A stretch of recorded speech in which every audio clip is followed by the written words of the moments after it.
जय श्री कृष्ण। दोस्तों, आज की इस वीडियो में हम कर्ण की श्राप की कथा को देखेंगे और दोस्तों इसके अंत में हम गीता के काफ़ी महत्वपूर्ण श्लोक को भी देखेंगे। तो दोस्तों आज की इस वीडियो को अंत तक जरूर देखें। तो शुरू करते हैं आज का ये धार्मिक वीडियो। अपनी कुमार अवस्था से ही कर्ण की रुचि अपने पिता अधिरथ के समान रथ चलाने की बजाय युद्ध कला में अधिक थी।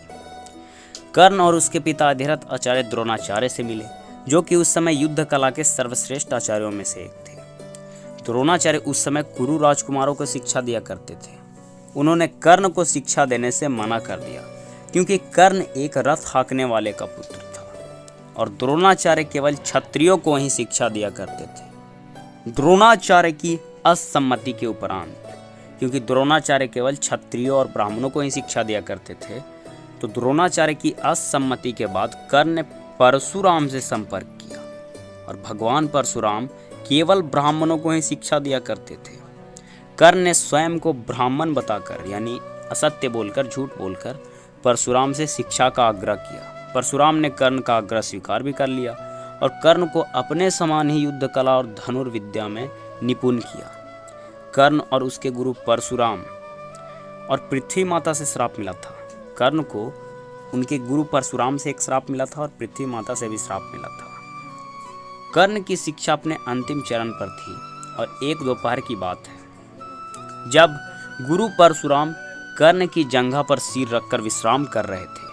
कुछ देर बाद कहीं से एक बिच्छू आया और कर्ण की दूसरी जंघा पर काटकर घाव बनाने लगा। कर्ण बिल्कुल भी नहीं चाहता था कि उसके गुरु के विश्राम में कोई बाधा उत्पन्न हो, इसलिए उसने उस बिच्छू को हटाकर दूर नहीं फेंका।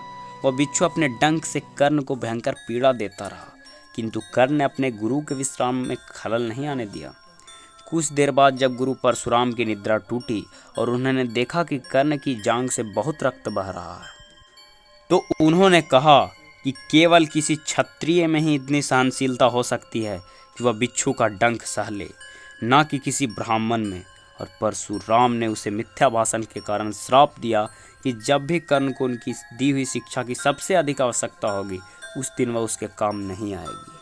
कर्ण, जो कि स्वयं भी ये नहीं जानता था कि वह किस वंश से है, उसने अपने गुरु से क्षमा मांगी और कहा कि उसके स्थान पर यदि कोई और भी शिष्य होता तो वो भी यही करता। यद्यपि कर्ण को क्रोधवश श्राप देने पर परशुराम को बहुत ग्लानि हुई, किंतु वे अपने श्राप वापस नहीं ले सकते थे। तब उन्होंने कर्ण को अपना विजय नामक धनुष प्रदान किया और उसे ये आशीर्वाद भी दिया कि उसे वह वस्तु मिलेगी जिसे वह सर्वाधिक चाहता है, और वह है अमीट प्रसिद्धि, कभी न मिटने वाली प्रसिद्धि। कुछ लोक कथाओं में यह भी कहा जाता है कि बिच्छू के रूप में स्वयं देवराज इंद्र ने कर्ण को पीड़ा पहुंचाई थी, क्योंकि वे परशुराम के समक्ष उसकी वास्तविक क्षत्रिय पहचान को उजागर करना चाहते थे। परशुराम के आश्रम से जाने के पश्चात कर्ण कुछ समय तक भटकता रहा। कुछ समय तक वो भटकते रहे श्राप मिलने के बाद। इसी दौरान वह शब्द भेदी विद्या सीख रहा था। अभ्यास के दौरान उसने एक गाय के बछड़े को कोई वन का हिंसक पशु समझ लिया और उस पर शब्द भेदी बाण चला दिया और बछड़ा मर गया। और उस गाय का स्वामी एक ब्राह्मण था, जिसने कर्ण को श्राप दिया कि जिस प्रकार उसने एक असहाय पशु को मारा है, वैसे ही एक दिन वह भी मारा जाएगा, जब वह सबसे अधिक असहाय होगा और जब उसका सारा ध्यान अपने शत्रु से कहीं अलग किसी और काम पर होगा। तो दोस्तों ये थी कर्ण के श्राप की कहानी, जिनके कारण उनका अंत हुआ गुरु परशुराम के दिए हुए श्राप के द्वारा उनका। तो दोस्तों ये थी कर्ण की कथा। जब वो सबसे ज़्यादा असहाय थे, जब उनको उनके गुरु की विद्या की सबसे अधिक आवश्यकता थी, तब उनकी मृत्यु हुई जब वो सबसे ज़्यादा असहाय थे।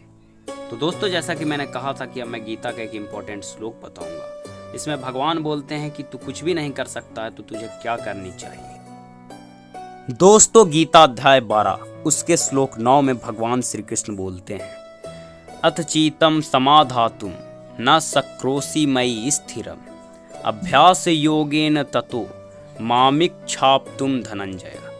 अर्थात यदि तू मन को मुझ में अचल स्थापन करके समर्थ नहीं है, तो हे अर्जुन, अभ्यास रूप भगवान के नाम और गुणों का श्रवण, कीर्तन, मनन तथा श्वास द्वारा जप और भगवत प्राप्ति विषय शास्त्रों का अध्ययन इत्यादि चेष्टाएं भगवत प्राप्ति के लिए बारंबार करने का नाम अभ्यास है।